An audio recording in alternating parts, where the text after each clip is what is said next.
My name is Margaret, and I have learned that birthdays feel different when you grow older. When you are young, birthdays are loud. Candles, phone calls, laughter, plans. You expect people to remember because you remember yourself so clearly. But when you are older, birthdays become quieter. Not because you don't care, but because the world slowly stops treating your milestones like events. And if you are not careful, you begin to wonder whether your life still feels important to anyone else. This is the story of the birthday my family forgot, and the unexpected kindness that made it beautiful anyway.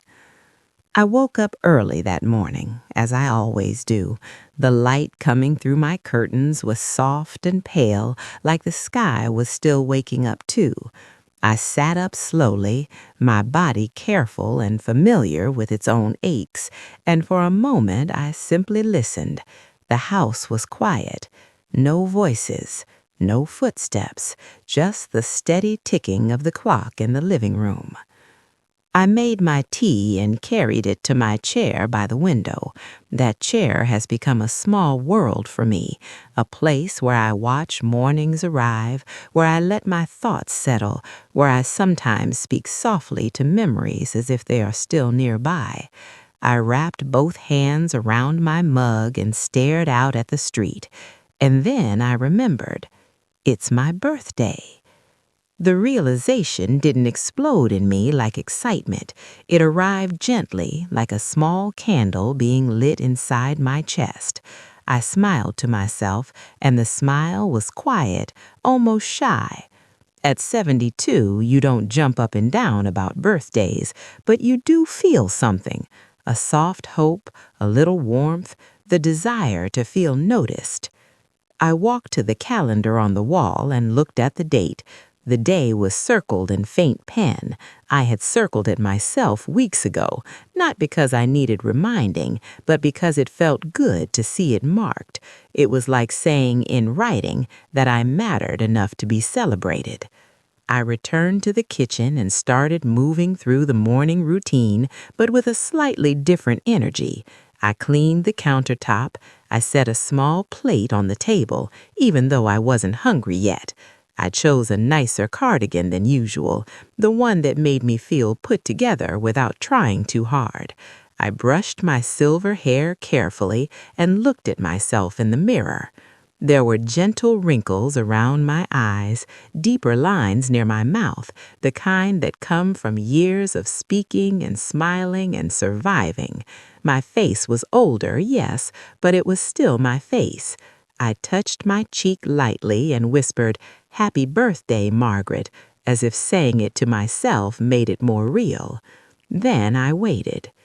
I didn't expect a big party. I didn't expect balloons. I didn't even expect gifts. All I truly hoped for was a call, a message, a simple, "Happy birthday, Mom." Something small that said, "We remember you." I carried my phone with me from room to room like a nervous habit. I kept placing it on the table, then picking it up again. I tried not to look at it too often because I didn't want to feel desperate. Older women like me don't like to look needy. We've spent most of our lives being the strong one, the giver, the steady place for others. We don't easily admit we want something back. Still, I wanted it. As the morning passed, I made myself toast, ate slowly, and listened for the sound of my phone. Every time it buzzed, my heart lifted, but then it was usually something unimportant, a notification, a spam message, an advertisement. Each time I felt a small disappointment, and I told myself not to be silly. It's still early, I thought. They'll call later. I washed the dishes, folded laundry, and tried to keep myself busy. The busier I stayed, the less my mind would sit inside that waiting. But even while I worked, my heart was listening. No call. When the afternoon arrived, sunlight moved across the floor and warmed the living room. I sat down again and looked at my phone. Still nothing. I stared out the window, and the hollow feeling began creeping in. It wasn't anger. It wasn't even surprise. It was a quiet kind of hurt, the kind that feels like being overlooked rather than rejected. I thought about my children. They love me. I know they do. They visit when they can. They call when they remember. They help me with things. But they are busy, and sometimes busyness can make love careless. Careless love is still love, but it can still hurt. I told myself they might be planning something. Maybe they were waiting until the evening. Maybe they wanted to surprise me. That thought helped a little, and I held on to it like a thread.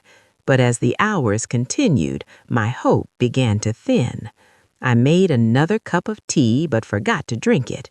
I stood in the kitchen and looked at the plate I had set earlier. It sat untouched, like an empty stage waiting for a celebration that wasn't coming. I sat down again in my chair by the window.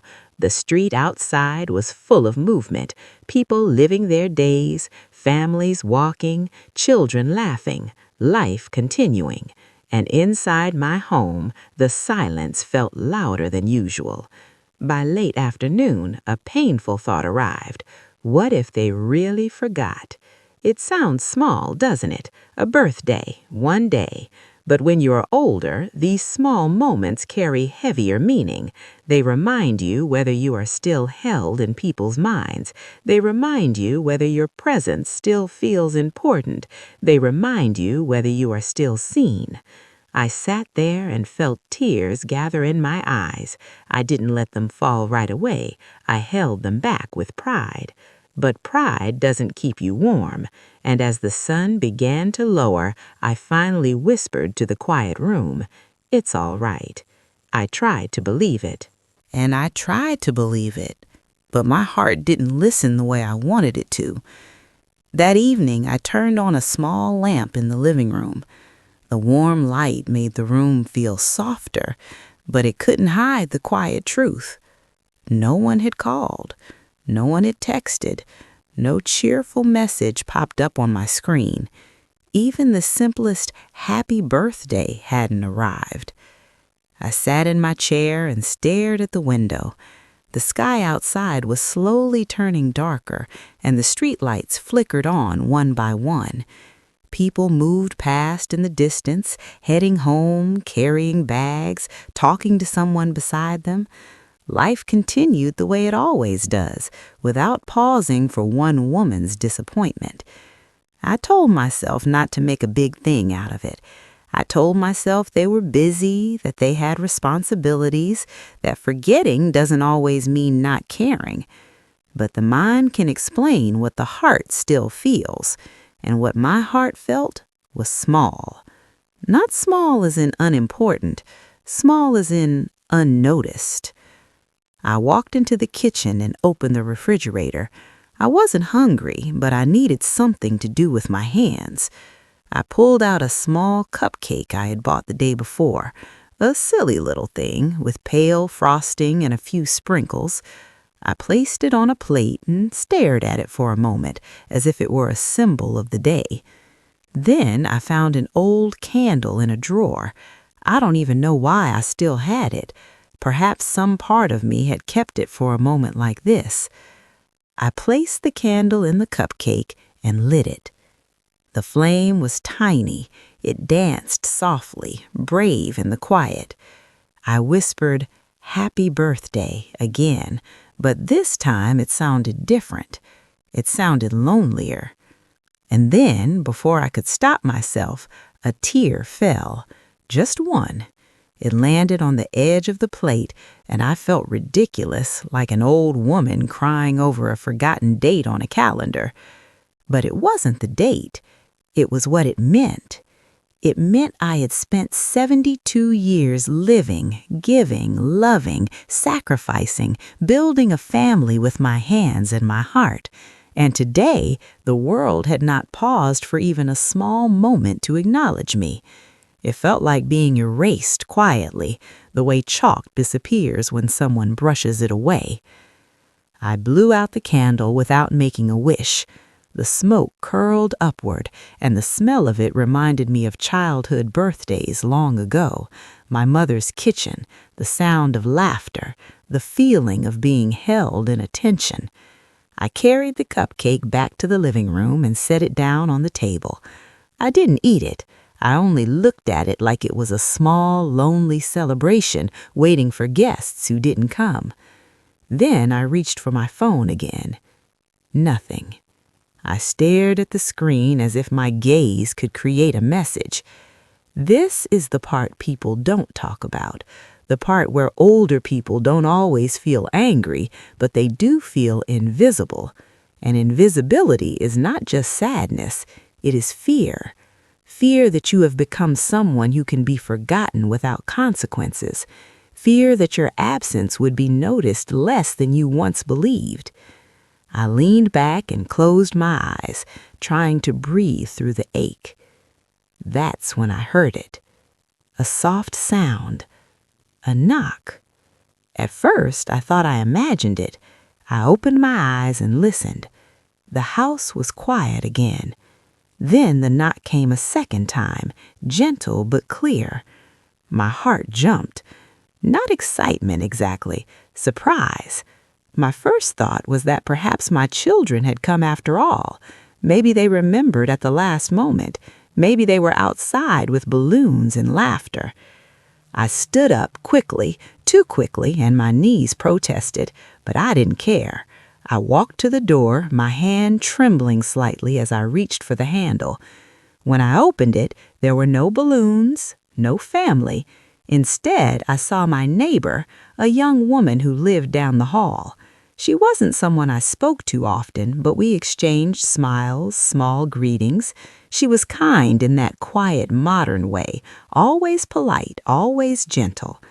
Beside her stood her little son, maybe 7 or 8 years old.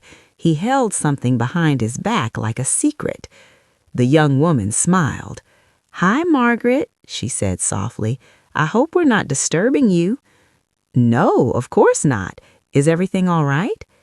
"Yes," she nodded. "Everything's fine. We we wanted to come by."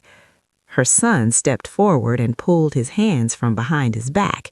In them was a small handmade card, folded unevenly, decorated with crayons. There was also a small bundle of flowers, not expensive ones, just simple wildflowers tied together with string. The little boy looked up at me with honest eyes and said, "Happy birthday." For a moment, my brain couldn't catch up. "My birthday?" I whispered. The young woman smiled wider. "I saw your calendar the other day when you helped me with my package. Your birthday was circled, and my son thought, he thought you shouldn't spend your birthday without someone saying it." The boy pushed the card toward me. "I made it," he said proudly. My throat closed instantly, and my eyes filled again, but this time the tears were different. These tears were warm, shocked, grateful. I took the flowers with my old hands and stared at them like they were something rare. "Thank you," I whispered. The young woman's voice softened. "We know we're not family, but you always smile at us. You always say hello, and you seem kind, so we wanted to do something small." Small, but it didn't feel small. It felt like the universe had reached out and touched my lonely day with kindness. I stepped back from the doorway, suddenly emotional. Would you like to come in for tea?" I asked, my voice shaking. The little boy's eyes lit up, and the young woman nodded. "We'd love to," she said. And in that moment, something inside me began to heal. Something inside me began to heal in a way I didn't expect. I stepped aside and let them enter, still holding the small bouquet like it might disappear if I didn't grip it carefully. The flowers were simple, the kind people walk past without noticing, but in my hands they felt like proof that I mattered to someone today. The young woman and her son took off their shoes politely. The child looked around my home with open curiosity, the way children do. He noticed things adults ignore: the framed pictures, the books, the small decorative bowl on the table, the little lamp in the corner that made the room feel warm. "It's cozy," he said. That one word warmed me more than the heater ever could. I led them to the kitchen and began preparing tea as if my heart hadn't been broken just an hour ago. My hands moved with the calm muscle memory of a lifetime. Kettle, cups, spoons, biscuits. I pulled out the plate I had set earlier, the one I once imagined my family would gather around. For a moment, I hesitated because it felt like admitting something painful, but then I remembered something. Life does not always arrive in the form we expect. Sometimes it arrives in unexpected kindness. So I placed the plate on the table anyway. The boy climbed into a chair and set his handmade card carefully beside his teacup like it was important. I picked up the card and opened it slowly. Inside was crayon writing that leaned unevenly across the page. "Happy birthday, Margaret. You are nice. I like you. From Daniel." There was a small drawing, too, a stick figure with silver hair and a big smile holding flowers. It looked nothing like real life, and yet it looked exactly like love. My chest tightened again, but this time the ache came with gratitude. I pressed the card lightly against my palm, as if I could absorb the kindness into my skin. "This is beautiful," I told him. Daniel grinned and announced proudly, "I tried to make your hair gray." That made all of us laugh softly. Even the young woman smiled in a way that told me she was relieved to see my joy. Perhaps she had worried she was intruding. Perhaps she had worried her small gesture would not be welcomed. But she didn't understand something yet. In moments like this, small gestures become enormous.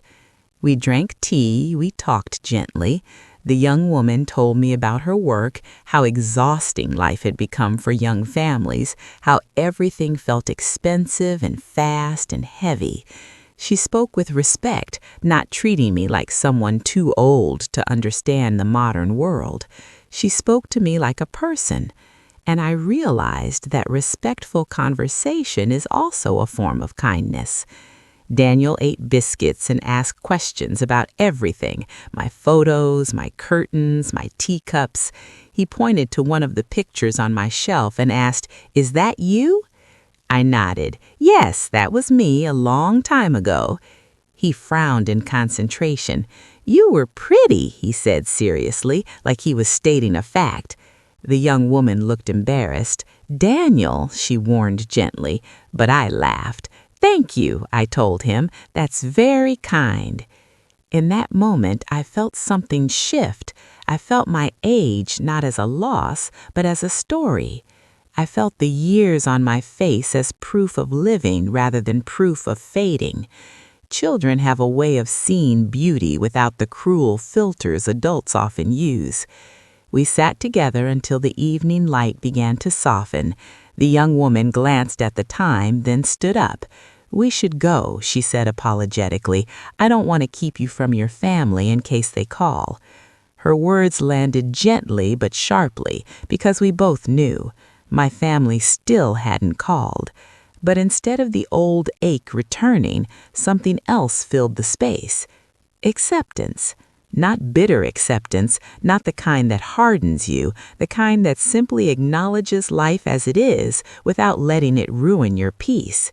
"It's all right," I said softly, and for the first time all day I meant it. Before they left, Daniel ran to me and hugged me without asking permission. His arms were small, warm, and fearless. He squeezed me tightly as if we were family. "Happy birthday," he whispered into my cardigan. I hugged him back gently, careful of his small body, and my eyes filled again. The young woman smiled. "He really likes you," she said. "I really like him, too," I replied. After they left, my home was quiet again, but now it was a different kind of quiet. It was peaceful. The silence felt filled with warmth rather than emptiness. I placed the flowers in a glass of water and set them on my table where the lamplight touched them gently. Then I placed the handmade card beside them like it belonged there, like it was meant to be part of my day. And then at last my phone rang. My heart lifted automatically, but I didn't jump this time. I didn't rush. I simply walked over and looked at the screen. It was my daughter. I answered calmly, "Hello, sweetheart."